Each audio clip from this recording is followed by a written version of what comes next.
आपले नेते रणजितदादा कृषी उत्पन्न बाजार समितीचे सभापती मधुदादा,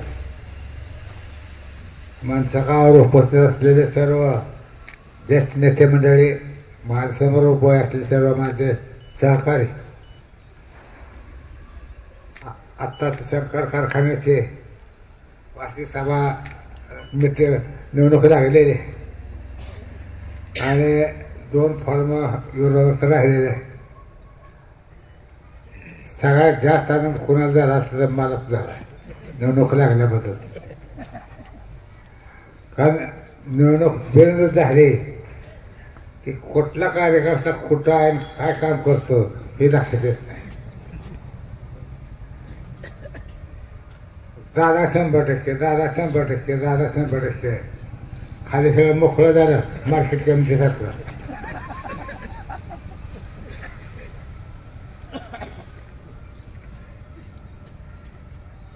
म्हणजे आज प्रत्येक निवडणुकीमध्ये आपला कार्यकर्ता किती जागरूक आहे हे आपल्याला समजलं पाहिजे. आपल्यापैकी बऱ्याच लोकांना आठवतंय का बघा, आपलं आनंदी गणेशमध्ये जिल्हा बँकेची निवडणुकीसंदर्भात एक मिटिंग झाली होती आणि त्यावेळेस माळशेज तालुक्यामधून आदरणीय दादासाहेब या निवडणुकीला उभा राहिले होते. आणि तेव्हाच आपण सर्वांनी मिळून सांगितलं होतं की दादा 7च मतं उलटी जातील आणि निकाल झाला 7च्या 8 मतं गेली. ते 8वं मत कुणाचं गेलं ते आपण हुडकून काढलं. मग दादा ते हुडकून काढा गेला जाऊ तुम्ही कुठले मतं गेले काढा हुडकून, कोणी कोणी गेले उलट. त्या अशा पंचनामा केल्याशिवाय चिटफाड केल्याशिवाय आपल्याला लक्षात येत नाही कुठला कार्यकर्ता तुमचा आहे कुठला होता. काढा हुडकून मार्केट कमिटीला गेलेले मतांचा. काय बघा तुम्ही मंडळी सगळे दानचूर करण्याचे सगळे पसा घेतलेले.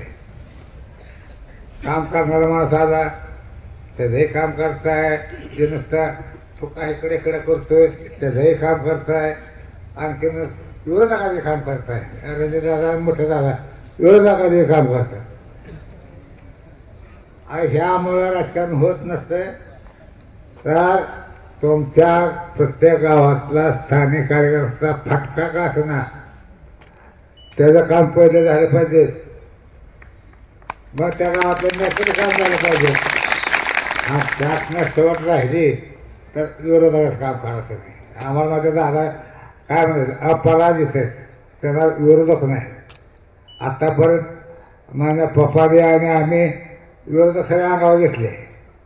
आता तुमच्या कोणी अंगावर घ्यायला तयार नाही विरोधक. होय नडतकर कोणी अंगावर घ्यायला तयार नाही. अंगावर घ्यायला शिकायला पाहिजे बापू, बरोबर आहे नाही. आला घ्यायला पाहिजे, सिंगावर घातलं उचलून टाकायला पाहिजे. तुम्ही सगळ्यांनी मला इथं सांगा, हे सगळे माझ्यासमोर बसले सगळे. ह्याने मार्केट कमिटीच्या निवडणुकीमध्ये तुमच्या गावातले सोसायटीची मतं किती किती गेली सगळ्यांना सांगायचं. आणि मग इथे यायचं त्या फटकात ना. कारण त्या मतदारसंघामध्ये आपल्याला 250 मताचं लीड पडा पडलं आपल्या हिशोबाप्रमाणे. तसं झालं नाही. आता हे निवडणूक लागलेले आहे, विरोधक का नगण्य आहेत, फिरकणार सुद्धा नाहीत तुमच्या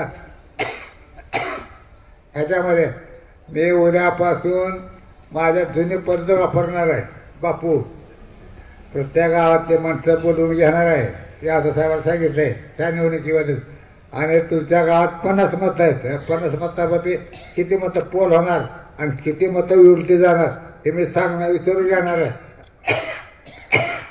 आणि त्याचा आकडा बरोबरच आला पाहिजे. फुकट बोंगला सांगायचं नाही. कारण कोण बोगळा बोलतंय ते मला लक्षात येतं. चेहरा माझ्या सुदैवानं मला माणसाचा चेहरा वाचायची सवय आहे. म्हणजे चांगला कला उगत आहे. बापू किती खरं बोलतात, ठवरे पाटील किती खरं बोलतात. त्याचा स्वतःचा पोरा वस्तू कारखान्याला पोरा जाऊ पारच्या कारखान्याला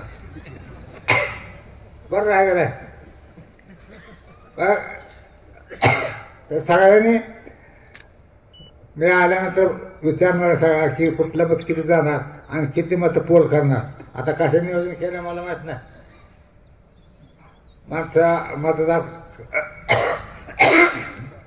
पण 100% मतदान मयात सोडून 100% मतदान झालंच पाहिजे.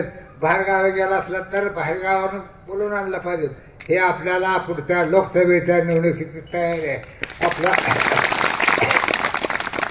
आपल्या उमेदवाराला तिकीट मिळणारच आहे. हराजी दादा नाही उभा राहिला तर मी उभा राहणार आहे. पण लोकसभा मोकळी सोडायची नाही आणि त्याची तयारी आपल्याला ह्या निवडणुकीतून करायची आहे. रंजना जर हे आहे तर शेवटी कसं त्यांच्या स्वभावामध्ये हात तर आपण ठेवायचे. आम्हाला तसलं सवय नाही. काय झालं ते झालं. वेगळा पडला हाताला लागला खत करून. हा बरोबर आहे ना. एक द्यायचं एक घेऊ 10 देऊ. आता ही पत्रकार कारखान्याच्या बाजूला ठेवणार आणि ही छापणार. अरे पत्रकारानं तुम्हाला काय छापायची छापा. मला माहित आहे शरद पवारांचे लबोट मीच काढली होती. काय शरद पवार साहेबांनी आपल्याला नातेबद्दल सभेमध्ये दादाचे हप्ते काढले होते. मी त्यांना आव्हान दिलं होतं दादाच्या मांड्या किती बळखटायचं बघा. अख्ख्या महाराष्ट्रामध्ये झालं. तेव्हापासून बोलायचं बंद झालं.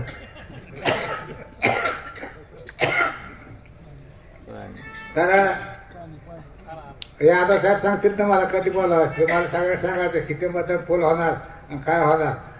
त्याला आपण सर्वांनी चांगल्या प्रकारे मतदान करावं. जेव्हा असलेलं मतदान 100% झालंच पाहिजे. मोटरसायकल आणा, हेलिकॉप्टर आणा, नाहीतर रॉकेटमधनं आणा. पण ते मतदान झालं पाहिजे. हा रास्ता उपयोग नाही. हे आपल्याला पुढच्या लोकसभेच्या निवडणुकीची तयारी आहे. जिल्हा परिषद निवडणुकीची तयारी आहे सगळ्या. आणि एक लक्षात घ्या हे मला ग्रामपंचायतीला उपयोग पडतोय म्हणून जवळ घ्यायचा आणि त्याने उलटा करायचा असं काही करू नका. जे प्रामाणिकपणे आपल्या तालुका पातळीच्या नेते मंडळीचे भाग आहेत त्यांना तुम्ही हातात धरा. त्यांचे काम तुम्ही करून घ्या. दादा रंजन दादाकडे, रंजन दादा मोठे दादा थोडंसं हे आहेत काय भास सांग करायचं. त्यांना काय समजत नाही. माझ्याकडे कोणी येत नाही तसले असले इकडे वेळ करणार माझ्याकडे येत नाही. मला माहिती आहे कोणाला दाबलं का पाटील बरोबर आहे का. तर निश्चितपणे आपण सर्वांनी चांगल्या प्रकारचं मतदान करावं. आणि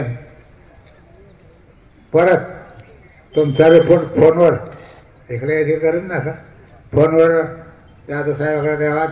मी परत बघणार आहे कुठल्या बूथवर किती मतं गेली काय गेले किती मतदान झालं नाही. हे आपल्याला वेगळीच तालीम आहे. परत एकदा आपण कंबर कसून या निवडणुकीमध्ये उतरायचं आहे. केवळ देशमुख नसतं करू नका. हे मागच्या लोकसभा आपल्या मार्केट कमिटी निवडणुकीमध्ये आपल्या गावातली 4 मतं गेली. कोणाची गेली तुम्हाला माहिती आहे, मला माहित आहे.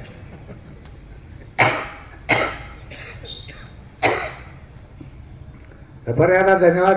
काय आता कोणता बोलणार आहे का.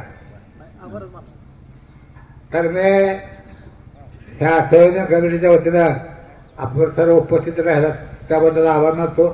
आणि 100% मतदान झालं असं तुम्ही मोठ्या आवाजात सांगायचं. होणार का. अरे होय हो आवाज मोठा झाला पाहिजे. होणार का. धन्यवाद.